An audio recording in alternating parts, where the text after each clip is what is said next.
A developing story tonight. Hundreds of anti-war activists have rallied in Tel Aviv to warn the authorities against a potential attack on Iran. The Israeli government's leading strike calls over Tehran's nuclear program. Campaigners fear that mounting pressure could escalate into all-out war, the effects of which would reverberate globally.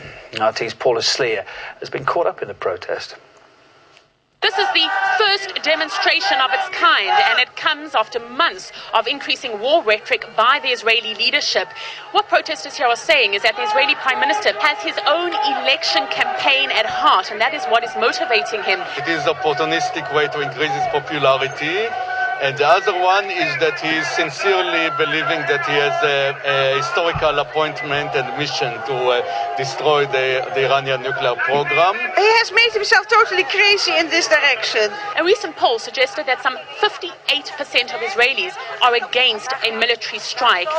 Now, the momentum for this demonstration began about a week ago when an Israeli couple launched a campaign online in which they posted messages of support and love for Iranians. Ordinary Iranians responded with their own messages. So if you look at Facebook and other social network sites, you'll see messages like, Israel loves Iran, we are not at war with your country, and Iranians saying, we love Israel, we are not at war with anyone. Demonstrators I've been talking to say that this call by the Israeli leadership is irresponsible.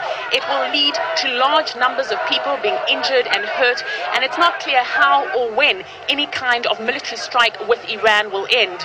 But whether or not the Israeli government will listen to the voice on the street remains to be seen. Situation in Syria. I'm joined from Washington by Webster Griffin-Tarpley, author and historian. Welcome to the program, sir. Dr. Tarpley, first of all, Syria has agreed to a peace plan by Kofi Annan, but how much does it correspond to the crisis in Syria?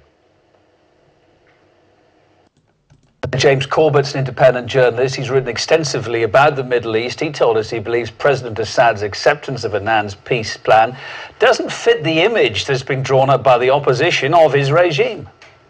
This doesn't really play into the narrative that's been being attempted to be created. It wants to portray Assad as some sort of insane agent who can't be reasoned with. But of course, if he is agreeing to this process, that doesn't go along with the narrative.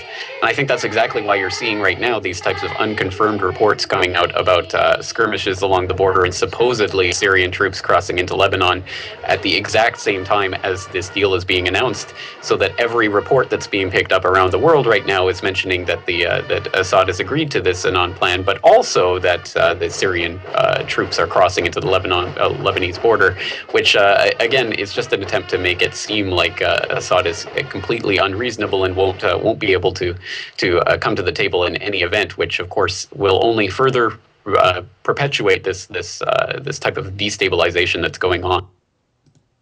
The situation in Syria. I'm joined from Washington by Webster Griffin-Tarpley, author and historian. Welcome to the program, sir. Dr. Tarpley, first of all, Syria has agreed to a peace plan by Kofi Annan, but how much does it correspond to the crisis in Syria?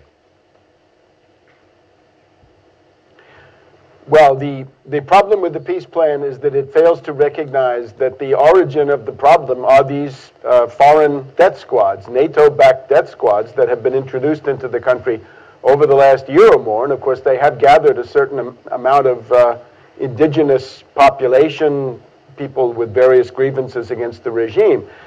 But therefore, we can't imagine that there's anybody to negotiate with, and this I think is the problem. Who can Assad actually negotiate with? Now, looming ominously behind all of this is what's coming on Sunday.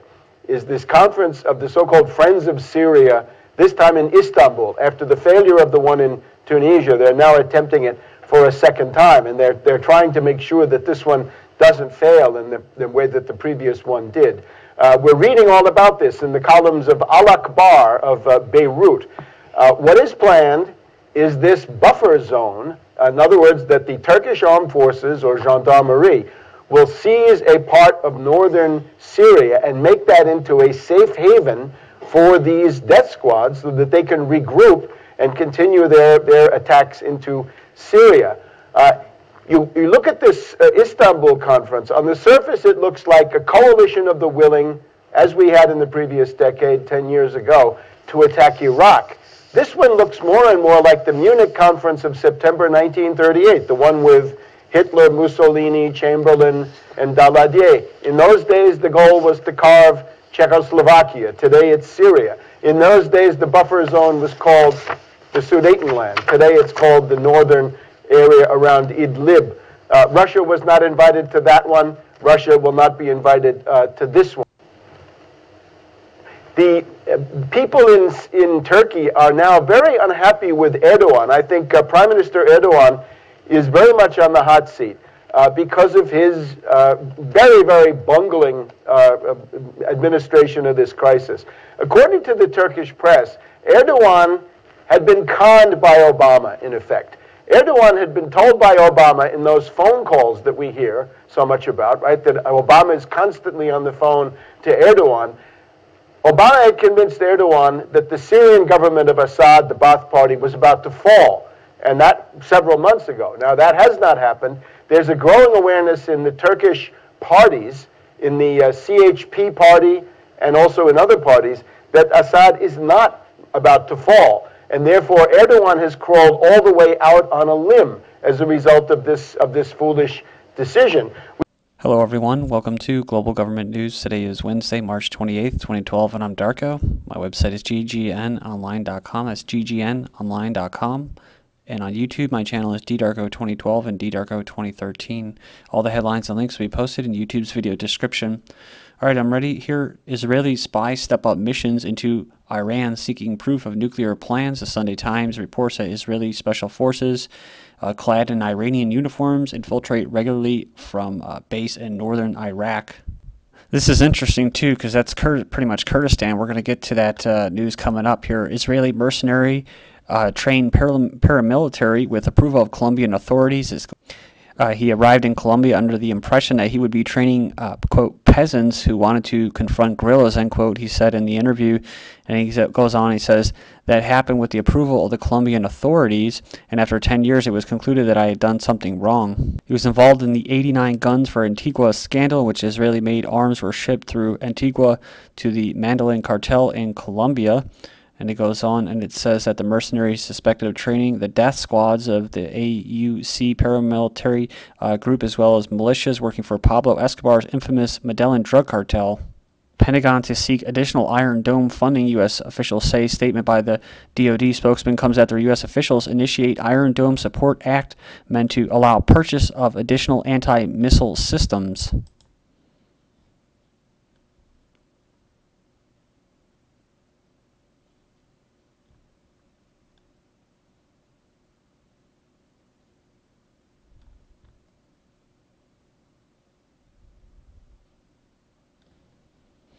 This bill that was posted by Mr. Berman, a U.S. representative, authorized U.S. President Barack Obama to provide assistance. And it goes on here and it says it's a large amount of aid that's been requested by the Israeli government to procure additional Iron Dome systems. Moving on here, we have U.S. anti-Israeli activists to boycott Israeli products. So anti-Israeli activists in Brooklyn, New York City are holding votes on a proposal to boycott Israeli-made products in a bid to put pressure on Israeli regime to cease violations of Palestinian rights. Then you have Israeli group adds a softer voice to debate on Iran, and it says not all American Jews support a military strike on Iran, either by Israel nor by the United States. As part of an effort to convince lawmakers that supporting Israel does not mean agreeing with everything advocated by the country's neoconservative Prime Minister Netanyahu. Moving on here, we have U.S. envoy claims Iran helps Yemeni rebels. So here we go. It says the U.S. ambassador to Yemen has accused Iran of trying to destabilize Yemen by supporting separatists and fighters in the south and north of the country. The U.S. ambassador's accusations against Iran come at the time when Feinstein himself faces growing public calls to leave Yemen. They accuse him of being actually in charge in Yemen and of working to transfer power from unpopular deposed Yemeni dictator Salih to his vice president in a single candidate vote, also backed by Saudi Arabia. Yemenis see this contrary to their demands for real democracy, accusing the U.S. ambassador of returning a dictatorship to their country. And they might be right. So we're hearing this rhetoric, right? Malnutrition increasing in some parts of Yemen. So the United Nations says there's malnutrition going on in Yemen. The Yemenis are staging anti-regime protests. Basically, they're saying that there's still remnants of the old regime. So once you start hearing stuff like this about Iran's helping Yemeni terrorists and there's malnutrition, usually that comes the no-fly zone, the buffer zone, the killing of people, civilians, humanitarian aid, and stuff like that. Basically, a regime change. So Yemeni soldiers rebel against General Ali. And it says here that there's a report on Wednesday morning that hundreds of soldiers under the direct command of Ali took to the streets demanding the Yemen's former army strongman be put on trial and demoted from his post. Most grievances are directly linked to what soldiers and officers alike call widespread and chronic corruption.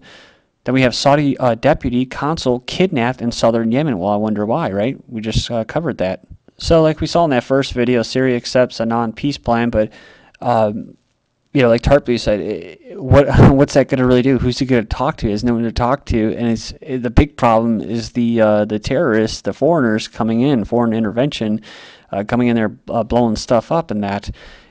So I mean, how are they going to handle that? Then we have Turkey suspends embassy activities in Damascus, Syria. Turkish official says they suspended the activities of its embassy in Syria. A Turkish official says. Moving on here, we have Turkey edges near to buffer zone for Syrians. So it says events are pushing Turkey ever closer to setting up a buffer zone in Syria to protect civilians. A safe zone would necessarily involve Turkish security forces and involve the potential for clashes with neighboring Syrian troops. The last time they did this was in '91. They set up a buffer zone with hundreds of thousands of Kurd refugees flooding over the border from Iraq and U.S.-led conflict. More than 1,000 Syrians flee to Jordan. Then we have camps in Turkey provide shelter for Syrian refugees. And this is important because what? Remember, I reported on this article setting the precedent NATO may use R2P to intervene in Syria.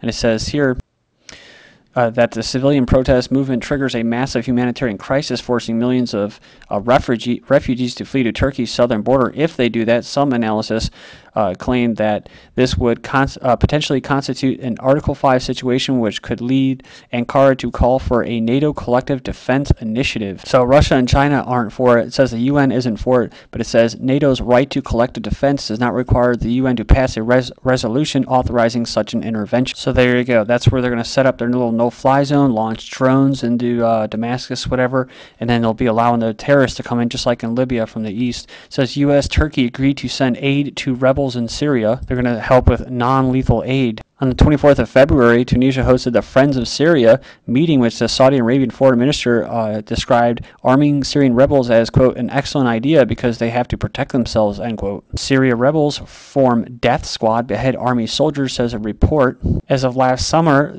he is quoted as saying they have executed 150 men, also quoted as saying, but I do not know why killing is not difficult for me. Hussein is one of the rebels fighting the government of President al-Assad. This report was posted in Spiegel Online. It says here, armed groups kill Syrian general, so more terrorists killing Syrian government officials. It says here, shots fired towards Assad during visit to embattled city of Homs. So there was an alleged assassination attempt on the president. Turkish party warns of plot to disintegrate Syria. Senior Turkish politicians warn that Turkey's move against Syria could pave the way for disintegration of Syria with the establishment of a Kurdish autonomous region in the country. Iraq Kurd leader hints at referendum and swipe at Baghdad, basically talking about breaking away. The comments could be seen as a veiled code for seeking independence, since most Kurds say they would vote to secede from Iraq if given a choice. India and the Balkans package. Turkey prepares for a partition of Iraq. And it says Turkey is concerned about the Kurds, especially the PKK, if they decide to take over Syria. So it'll be in three parts: Shiistan, Kurdistan, and Iraq. Kurds say they will end oil exports if the government, central government, does not hand over promised funds, which regional authorities say have been withheld for more than a year. Leader of Mali military coup is trained in the United States. Leader of Mali coup received officer training from AFRICOM. It says here that the French killer visited Israel. Authorities claimed, and it's also being reported that he was an informant for the intelligence services, so it looks like a false flag for sure. U.S. pays Afghans $50,000 per shooting death over the lone gunman, right? And then remember this from Pakistan, the CIA man who killed two Pakistanis. They didn't want money. They called it blood money. They said And it says here, Pakistan rejects U.S. offer on drones. They're going to include advance notice when they're going to kill Pakistani citizens. And even though 70% of Americans want Afghan war to be over, Leon Panetta dismisses it and basically says, go to the devil, I don't give up. What you say, America. Just like in Libya, where 70 were recently killed after the intervention, 6 in 10 Americans were against the war, but it doesn't really matter.